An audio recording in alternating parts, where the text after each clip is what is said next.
प्रदोष व्रत करने वाले को भोजन नहीं करना चाहिए, ध्यान दीजिएगा।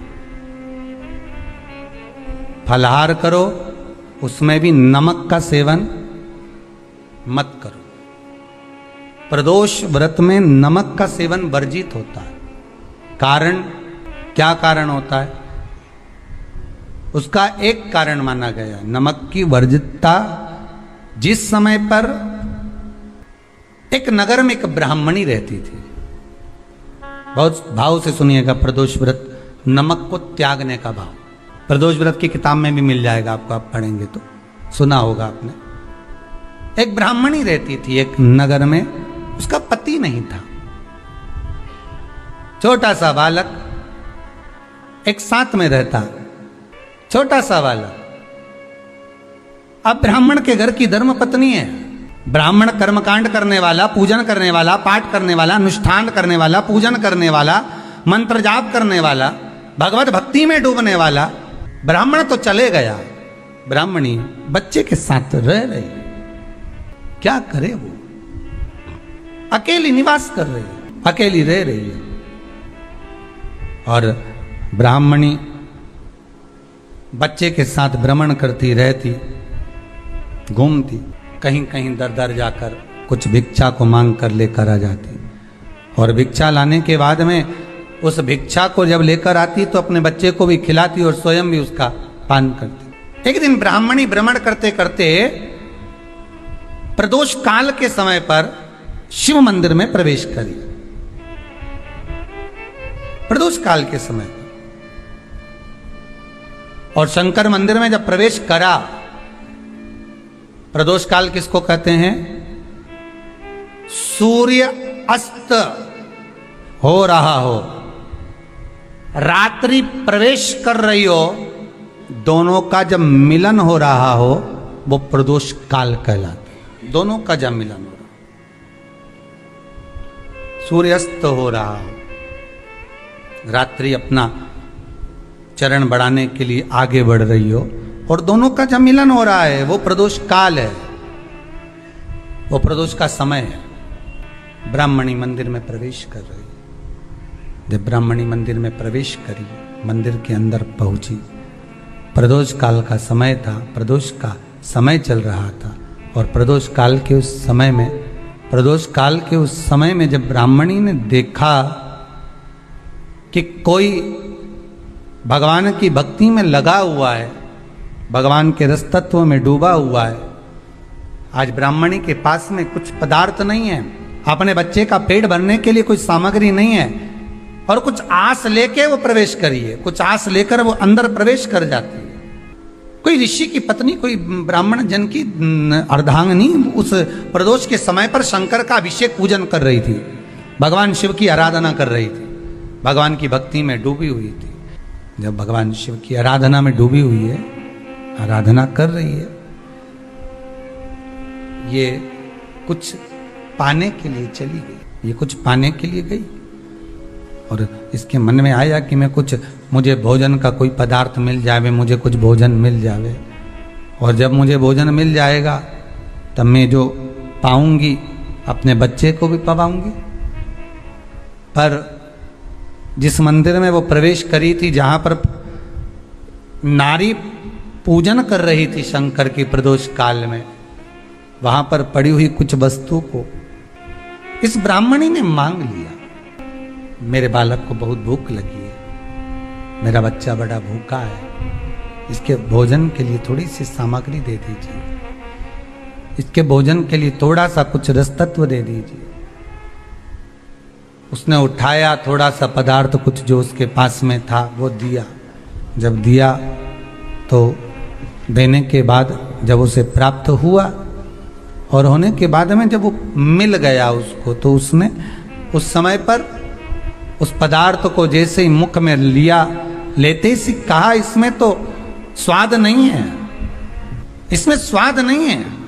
उस ब्राह्मणी ने बड़ा सुंदर एक संवाद कहा। घर का जो बड़ा होता है ना, घर का जो बड़े होता है, घर का बुजुर्ग जो होता है, घर का जो प्रथम स्थल प्राप्त करने वाला, मेन कुर्सी पर, अच्छी जगह पर जो बैठने वाला होता है ना, ब्राह्मणी कहती है वो कभी किसी वस्तु में ऐब नहीं देखता, मिनक नहीं निकालता। समाज के अन्नकूट होते हैं, समाज के जब अन्नकूट होते हैं महाराज, समाज के जब अन्नकूट होते हैं, बड़ी बड़ी समाजों में जब कार्तिक महीने में अन्नकूट महोत्सव होते हैं, बहुत सारा प्रसाद बनता है।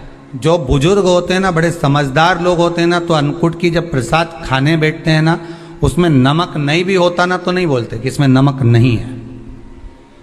पर जो हमने डोनेशन दिया है, जब तुम आए थे समाज वाले, तो हमने 1000 का लिफाफा दिया, 500 का लिफाफा दिया, 2000 का लिफाफा दिया, और भोजन ऐसा बनवाया।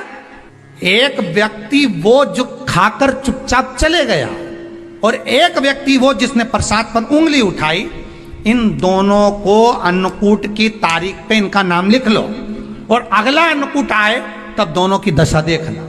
एक जो चुपचाप खाकर चले गया, भगवान के प्रसाद को प्रसाद मानकर, प्रभु का दर्शन मानकर लेकर चले गया, वो उन्नति की सीढ़ी पर चढ़ता चले गया। और जो मिनक निकालता रहा, वो साल भर खटर पटर की जिंदगी जीता रहा। भगवान के प्रसाद में कभी भी ध्यान रखिएगा, भगवान के प्रसाद के अंतर्गत स्वाद की कोई मूलता नहीं होती। भगवान का प्रसाद स्वयं स्वाद है।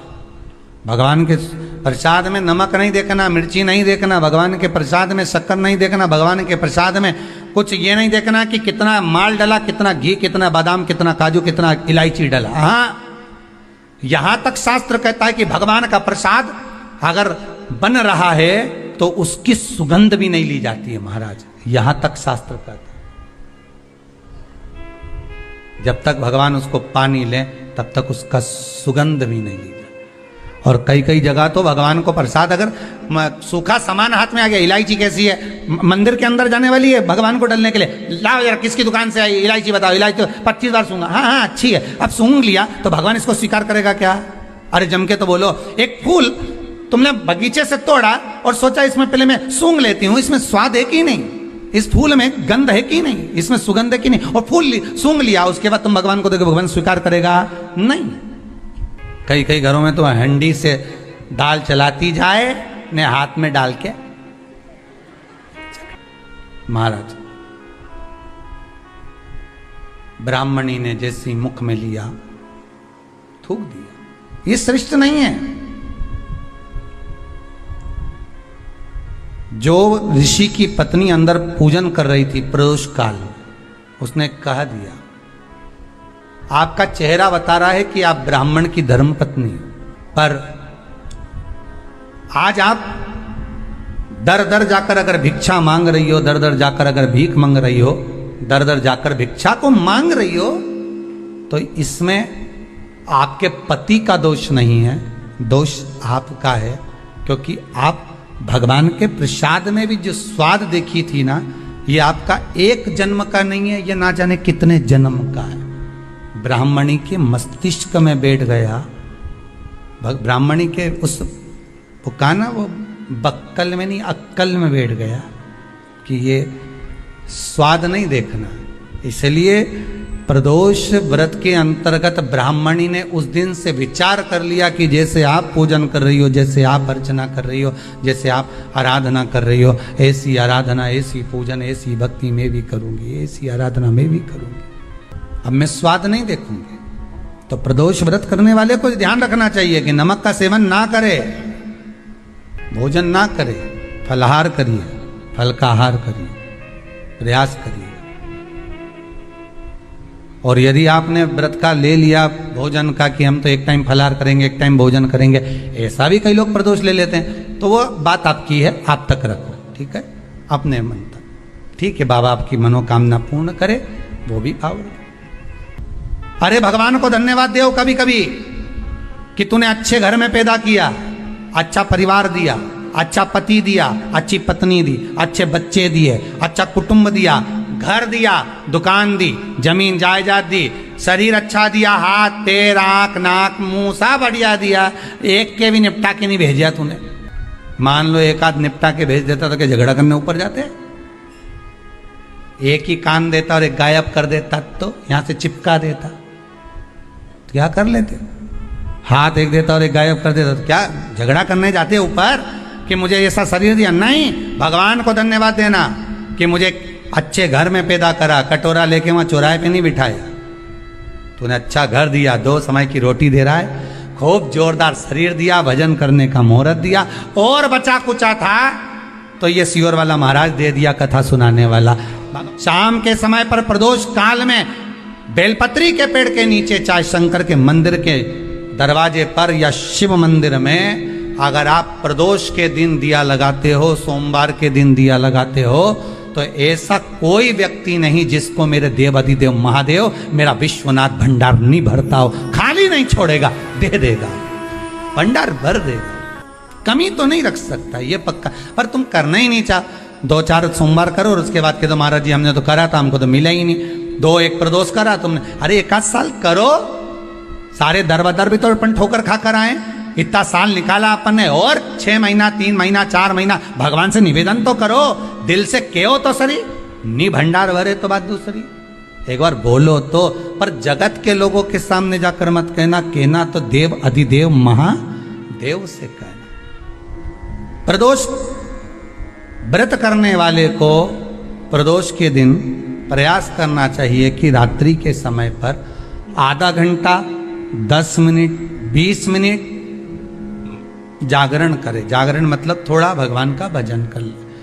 भले 4-5 माताएं इकट्ठी नहीं हो तो अपन अकेले ही कर लो। अपन अकेले कम है क्या भाई? अपन कम पड़े, आराधना अकेले भी करो, जागरण करो।